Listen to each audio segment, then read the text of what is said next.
Hola Virutas, muy buenas y bienvenido a este podcast de Madera de Ebanista. El mundo de la madera, pues, es muy amplio y se puede hablar de muchísimas consideraciones, ¿no? Con esta serie de podcasts irás adquiriendo el conocimiento y el estudio básico que considero o creo que es conveniente que esté a tu alcance, pues precisamente para conocer en profundidad este material, ¿no? Como es la madera, cómo hay que ir trabajándole, cuáles son sus propiedades, etcétera, etcétera. Vale, va a haber muchos, una colección muy amplia de tecnología de la madera la que quiero ir haciendo, aunque no va a estar toda la tecnología de la madera, ni mucho menos, pero bueno, sí al menos la imprescindible para que tú puedas ir bebiendo pues de esos conocimientos teórico-técnicos para que puedas precisamente aplicarlos y conocer mucho más en profundidad este noble material, ¿no? Pero si por algún punto hay que empezar, pues es propiamente por la madera en sí misma como material. De tal forma que desde el principio de la humanidad, pues el hombre se ha servido de los árboles, dotando a la madera de diferentes utilidades, tanto para usos domésticos, es decir, construcciones del propio hogar, enseres, ajuares, muebles, balaustradas, balcones, puertas, ventanas, etcétera, como obras sociales en cuanto a ceremonias, tótems, identificativos, etcétera, usos artísticos. También puedes encontrar madera, por ejemplo, en las herramientas que nos ayudan a conseguir la realización de trabajos, mangos de herramientas, aperos de labranza, etcétera. Incluso también se ha llegado a utilizar en medios de transporte. Antiguamente, pues, si eres un poquito ya mayor, pues los carros de madera, ¿verdad?, que se han venido haciendo. E igualmente utilizada como en sí mismo propio elemento combustible, ¿no? Antiguamente para podernos calentar y bueno, en la actualidad también, ¿no? Ahí están, por ejemplo, toda la parte de pellets que se va obteniendo igualmente de la madera. También, por ejemplo, para la elaboración de mobiliario infantil o de juguetes para los más pequeños, cada vez se está utilizando más y se están dejando de utilizar otros materiales o se están combinando ambos materiales, ¿no? Madera y otros derivados, como los plásticos y demás, para, como te comento, estos juguetes infantiles. Y además, como no podía ser de otro modo, pues también la recordarás y la visualizarás en muchos instrumentos musicales, castañas, dulzainas, guitarras, etcétera. Entonces, el éxito de cualquier trabajo que vayas a realizar en madera, pues depende del conocimiento que tengas de esta materia prima, ya que no es lo mismo que compres una madera para realizar un trabajo de carpintería de exterior, por ejemplo, que adquirir madera pues, para hacer un mueble o una ebanistería interior, ¿no?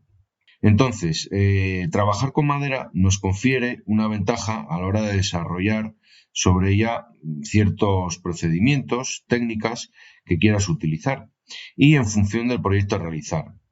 Lo que resulta evidente que, por ejemplo, no es lo mismo cepillar madera dura que madera blanda. Pero antes, para evitar complicaciones en tu trabajo, pues, y cuando te tengas que enfrentar a la madera, pues es importante que tengas en cuenta una serie de propiedades básicas a la hora de que definen precisamente cuando estamos frente a una clase de madera o estamos frente a otra clase de madera, ¿no? Luego en otros podcasts, más adelante, en el siguiente seguramente, pues entraré mucho más en profundidad para ir analizando precisamente todas esas propiedades que son más propias de la tecnología de la madera, ¿no? Como puede ser la compresión, la tracción en cuanto a propiedades mecánicas, la duración, la dureza, el color y demás en cuanto a sus propiedades físicas. Entonces, la madera como material se puede hablar mucho de ella y podríamos estar infinidad de horas, ¿eh? Pero bueno, trato de ir más o menos al grano y que realmente pues estos temas no se te hagan especialmente extensos, aunque habrá algunos que, oye, me tendré que dilatar más en el tiempo porque el tema pues así lo requiera. Entonces, bueno, te estaba diciendo que para poder reconocer las distintas clases de madera, pues en primer lugar, lo que siempre se analiza o lo que más llama la atención es la beta, ¿verdad? Que es la referencia a la apariencia visual, como te comento, de la madera. Entonces, los valores serán, o sea, hay maderas que podrán tener una baja cantidad de veteada, que sea escasa, o ya hay otras especies de madera con mayor cantidad, que se ve mucho mejor, es mucho más apreciable, ¿no? Y luego también, pues siempre vamos a tener una serie de defectos, que siempre en las bibliografías se consideran como defectos, pero bajo mi punto de vista y mi criterio profesional, realmente esos defectos son los que le hacen ser un poquito a la madera un material como el que es, ¿no? Yo por eso, en vez de casi más como defectos, les considero como las propias particularidades que tiene la madera. Pero bueno, yo me voy a ir ciñendo más o menos a ciertas bibliografías, además, evidentemente, de hablarte desde mi experiencia profesional y como profesor y como profesional del sector, pues bueno, pero que tengas ahí una referencia lo más ceñida posible a las bibliografías. De tal forma que, bueno, como te estaba comentando, pues estos defectos, entre comillas, o anomalías, particularidades, pues son muy característicos y precisamente generalmente definen en muchas ocasiones cada especie de madera. Y de ahí que los motivos genéticos pues serán causa de mayor o menor generalidad de defectos o de anomalías en las especies, junto a otros debidos pues también al crecimiento, ataques de insectos, hongos xilófagos, etcétera, etcétera.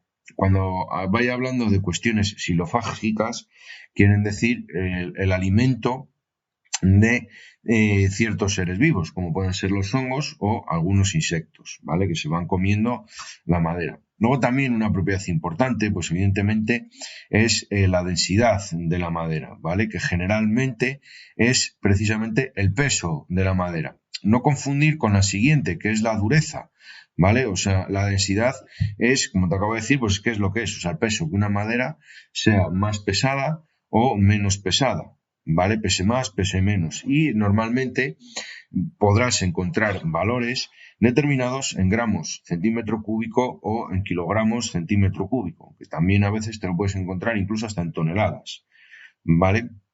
Y luego hay así, la dureza es una de las propiedades generalmente a las que primeramente nos deriva la madera a pensar. Esta madera es dura, esta madera es blanda, en fin. Pues es un poco precisamente donde me voy a centrar en este primer podcast, en explicarte un poco cuáles son las maderas más duras, las maderas menos duras y demás, ¿no?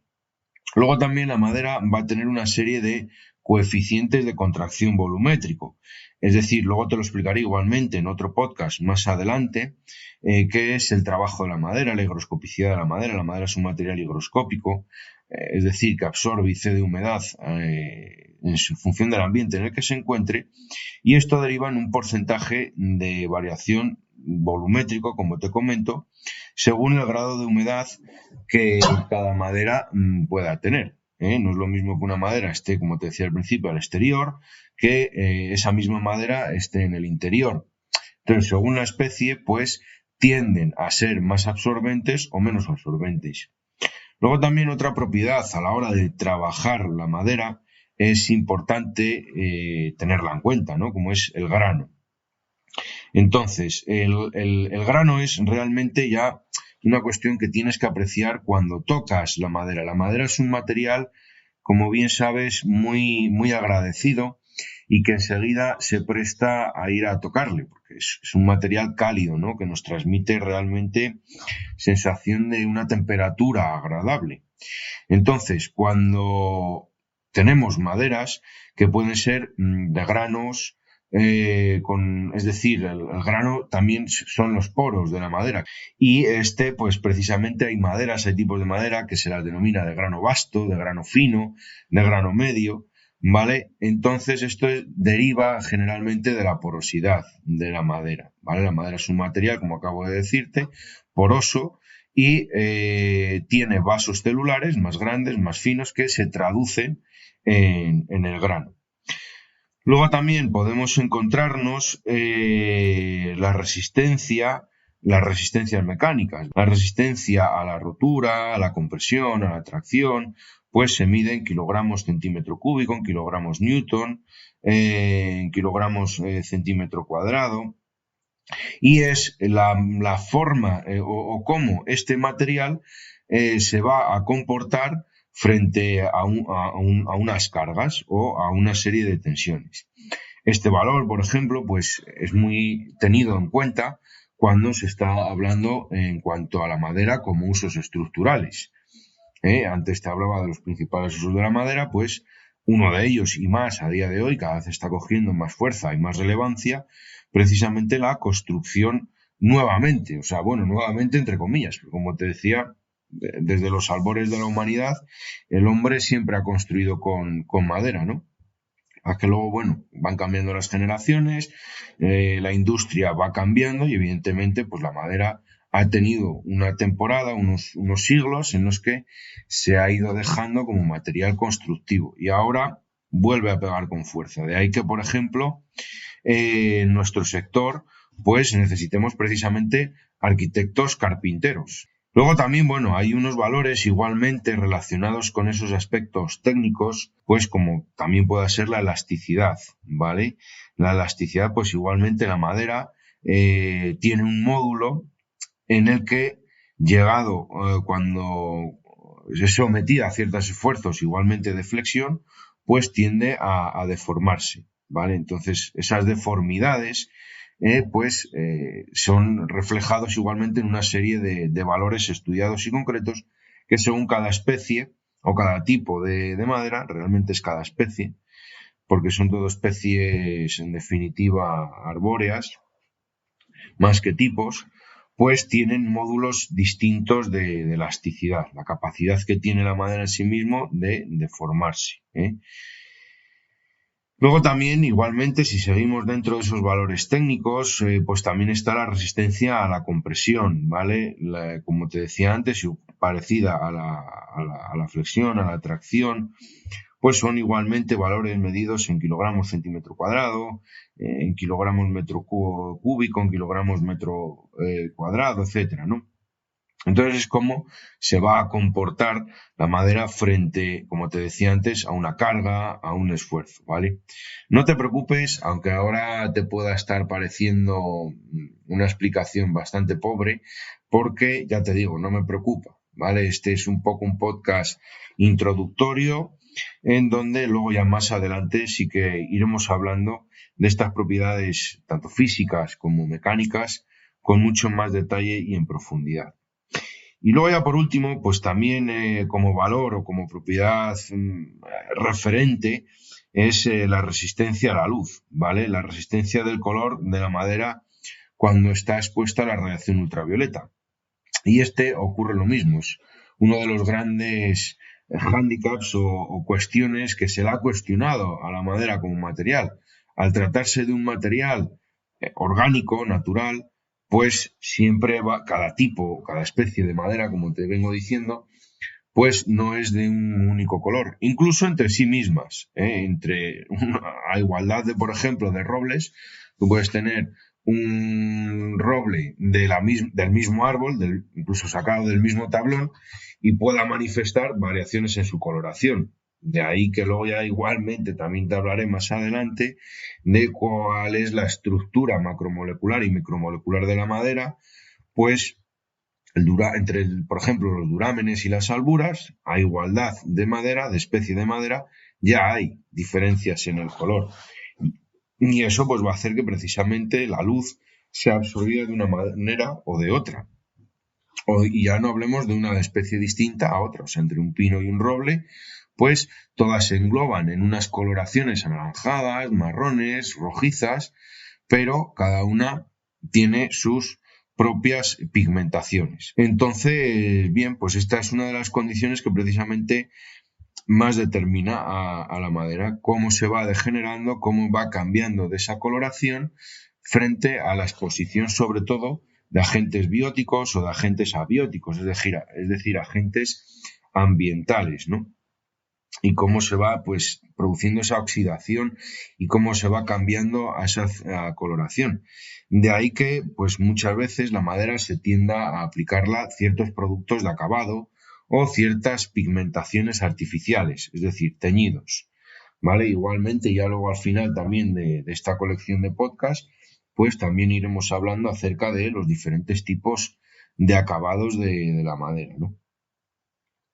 Pero bueno, en cuanto un poco a estas propiedades generales, digamos, ¿no? Pues con esto es por ahora suficiente, ¿no? Bien, entonces, en cuanto a las clases de madera, los términos de madera blanda y de madera dura los utilizamos como sinónimos de maderas de coníferas y maderas de frondosas.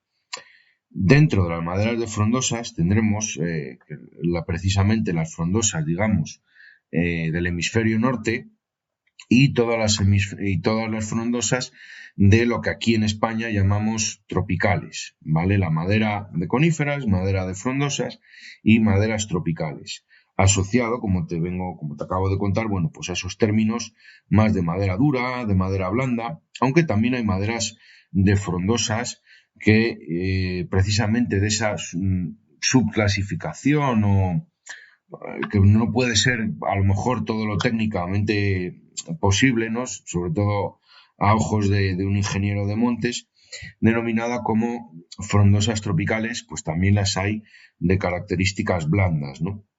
Pero bueno, en términos generales, tú a lo mejor como aficionado o aprendiz, pues lo que podemos afirmar es que la madera de especies de coníferas generalmente sí que es una madera más blanda, mientras que en la mayoría de maderas de frondosas, especialmente las que más nos afectan, como son las del hemisferio norte, pues es una madera bastante más dura, más hecha, ¿vale? De hecho, la madera de coníferas siempre es de un crecimiento mucho más rápido que la madera de frondosas. De ahí precisamente que la madera de frondosas también sea más cotizada o más valorada y de algún modo esté también un poco menos infravalorada como la madera de coníferas. Yo, bajo mi punto de vista, para mí no hay ninguna madera ni que sea mejor, ni que sea peor, ni que esté más infravalorada o menos, sino que, como te digo, pues con el paso del tiempo, el transcurso de los años y mi experiencia profesional, pues lo que hay que conocer es cada tipo de madera. Entonces, por eso he empezado un poco también por esta primera parte, ¿no? Porque realmente a lo mejor otros manuales pueden empezar hablándote acerca ya de la estructura macroscópica o microscópica o como material, ¿no? Pero bueno, es importante ir haciendo esta diferenciación en la que no quiero tampoco entrar mucho, ¿no? Porque, bueno, ¿qué es una conífera? ¿Qué es una frondosa? Pues también se ha hablado mucho y hay ya mucho tema sobre ello, ¿no? Entonces, como te decía, pues para mí no hay una madera, o sea, entre el pino y el roble, que te ponía antes el ejemplo, pues no es que ni una sea mejor ni otra sea peor. El pino le vamos a utilizar para unas cuestiones y el roble le vamos a utilizar para otras. Sí que es cierto que de algún modo el mercado, la venta de madera, pues precisamente las maderas de frondosas tienen un mayor coste económico. Entonces de ahí que eso también se asocie más con especies de madera mejores o peores, ¿vale? Porque como es más caro, pues yo lo que es más caro, o en general el concepto social que tenemos de que cuanto más caro sea una cosa, de mejor calidad va a ser. Y cuanto más barato sea otra, pues de peor calidad va a ser. Bueno, esto yo no lo comparto ni lo entiendo, evidentemente, para con la madera. O sea, es cierto que las maderas de coníferas, algunas de ellas, las más utilizadas, como pueden ser los pinos y los abetos, pues tienen unos precios más asequibles precisamente por su rápido crecimiento y lo generalizada y extendida que está esta madera, ¿no? Pero también existen otras coníferas, como por ejemplo puede ser la sabina, el enebro, la secuoya incluso mismamente, madera de ciprés, que igualmente son trabajables, pero por ejemplo la sabina y el enebro que te acabo de decir, pues al menos aquí en España a día de hoy su comercialización es muy muy muy escasa. por no decir incluso que ya hasta ni se comercializa, ¿no? Porque es una especie, por ejemplo, protegida.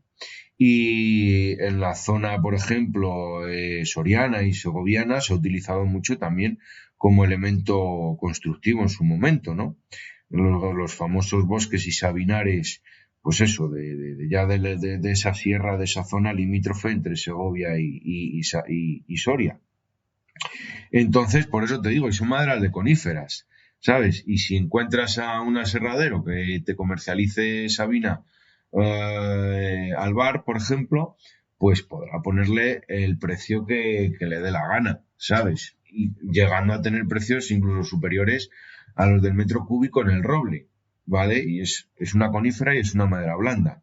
Y no por eso es mejor ni peor, ¿de acuerdo? Entonces, por eso te digo que yo no comparto esa catalogación de que las maderas blandas sean de peor categoría que las maderas duras, o tengan que estar más desnostadas. Hay que saber cuándo aplicar y cuándo utilizar cada madera y para qué.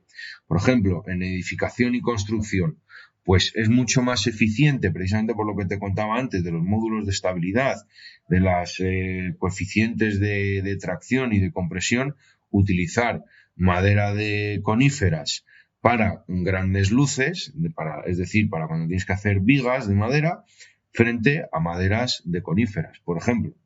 ¿Vale? Ahora, que quieres hacer una obra de banistería muy fina y tal, pues sí, ¿no? Se tiende precisamente a ir a ese tipo de maderas, precisamente de frondosas tropicales exóticas. Todos tendremos en la cabeza, por ejemplo, los palos santos, los ébanos, las caobas, que dentro de ellas también, y de los propios ébanos y los palos santos, hay una cantidad de especies muy, muy, muy, muy variada. O sea que, entonces, muchas veces, ahora, por ejemplo, podemos hablar de una caoba y a lo mejor no tiene nada que ver a la caoba cubana o colonial, pues que se utilizaba en el siglo XVIII, en el siglo XVI, en el siglo XVII. ¿Vale? Entonces, esa es una de las cuestiones que precisamente pues a la madera la hacen ser tan característica, ¿no? Que hay muchas especies arbóreas similares entre sí y que a día de hoy pues se comercializan o se venden como aquellas que se utilizaron en siglos pasados para la alta albanistería, sobre todo. E incluso hasta para la construcción de instrumentos musicales. Toda la rama de la lutería, pues igualmente sabe muchísimo precisamente de las principales especies, precisamente de grandes frondosas tropicales, y para la construcción de instrumentos musicales ocurre lo mismo. Por ejemplo, las guitarras españolas, tan afamadas y tan apreciadas, pues no se construyen con maderas tropicales o con maderas frondosas tropicales exóticas, sino que se construyen, por ejemplo, con abetos y con pinsapos, que son precisamente coníferas.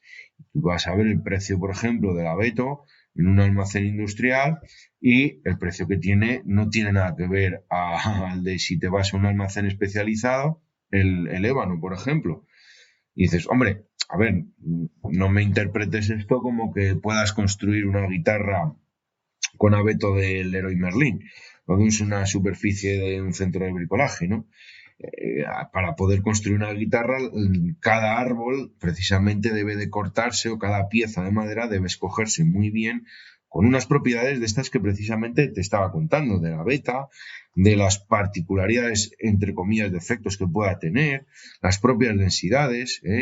Pasa lo mismo en lutería, pues la madera cuanto más dura es o más densa, realmente cuanto más densa es, más peso tiene, pues va a transmitir mejor los agudos, mientras que cuanto más porosa es, pues va a transmitir mejor los graves. Entonces todo eso un luthier pues lo tiene que saber y lo tiene que tener muy en cuenta a la hora de ir eligiendo además cada propia pieza de cada madera, si hablamos de alta lutería.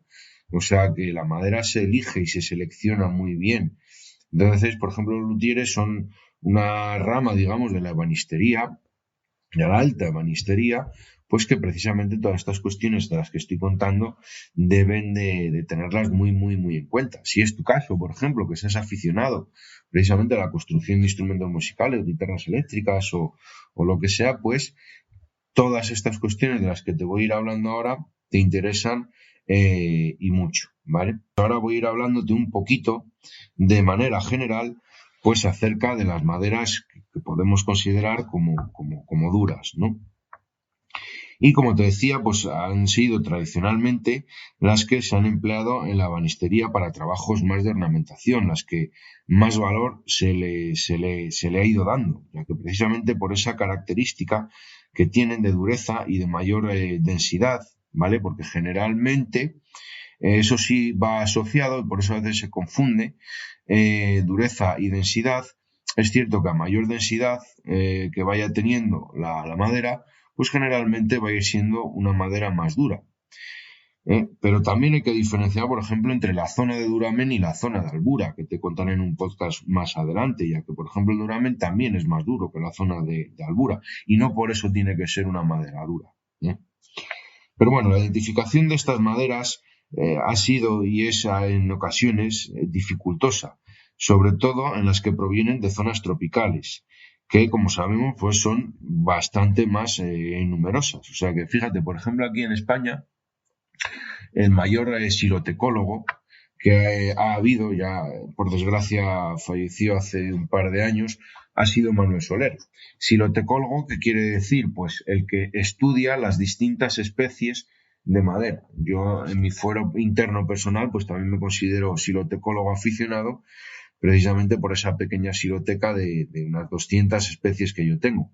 Pero a lo que te iba, en cuanto a los distintos tipos de especies de Manuel Soler, xilotecólogo, pues es que, por ejemplo, él llegó a coleccionar más de 4.000 especies de madera y no suponía ni un ínfimo porcentaje muy pequeño de la todavía cantidad de especies arbóreas, no maderables, que eso sí que hay que diferenciarlo, especies arbóreas que tenemos en general en el mundo.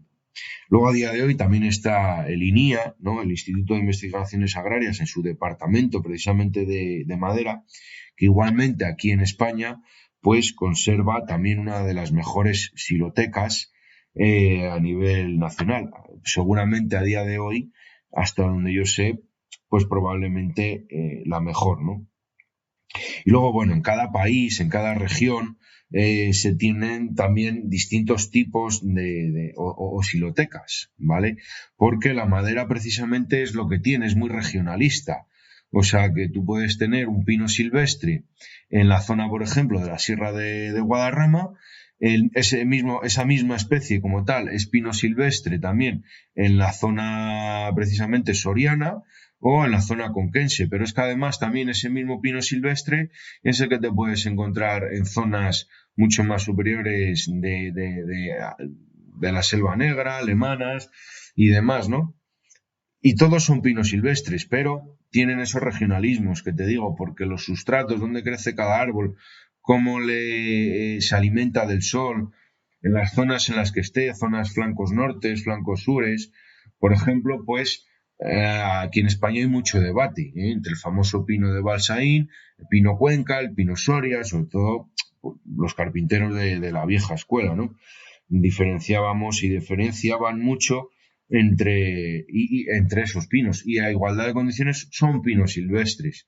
Y tú en una xiloteca, por ejemplo, pues puedes tener una muestra de pino silvestre, pero si además sabes su origen, sabes su procedencia, pues es lo que te digo, puede que ese mismo pino silvestre no sea el mismo en la zona segoviana de Balsaín, que en la zona soriana, que en la zona conquense, hablando de aquí de España. Entonces, por eso, pues hay una gran dicotomía, ¿no?, entre los distintos tipos de especies. Pero para eso, generalmente, pues están los aserraderos y una serie de especies que en su mayoría pues se consideran comerciales o se consideran, sí, maderables, ¿vale? Especies maderables. Y son un poco pues las que te voy a ir describiendo brevemente, te las voy a enumerar para que las tengas en tu conocimiento, pues cuáles son esas principales especies con las que más trabajamos, ¿no?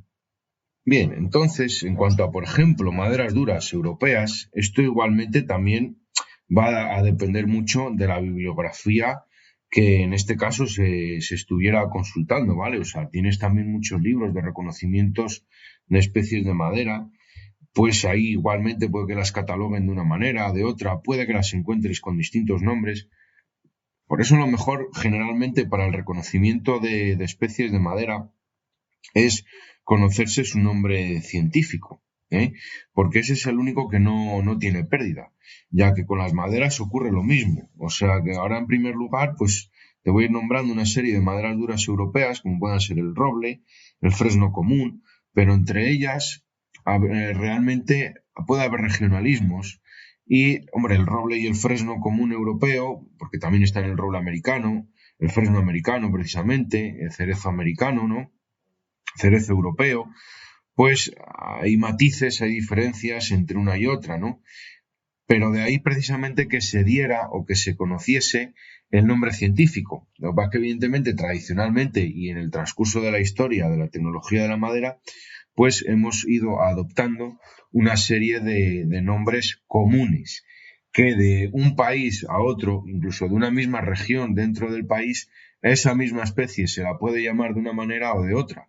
El caso que te contaba antes de la sabina y el enebro, pues maderablemente, como especies maderables, se confunden mucho entre sí, pero sin embargo, botánicamente, son dos especies completamente distintas y no tiene nada que ver la una con la otra.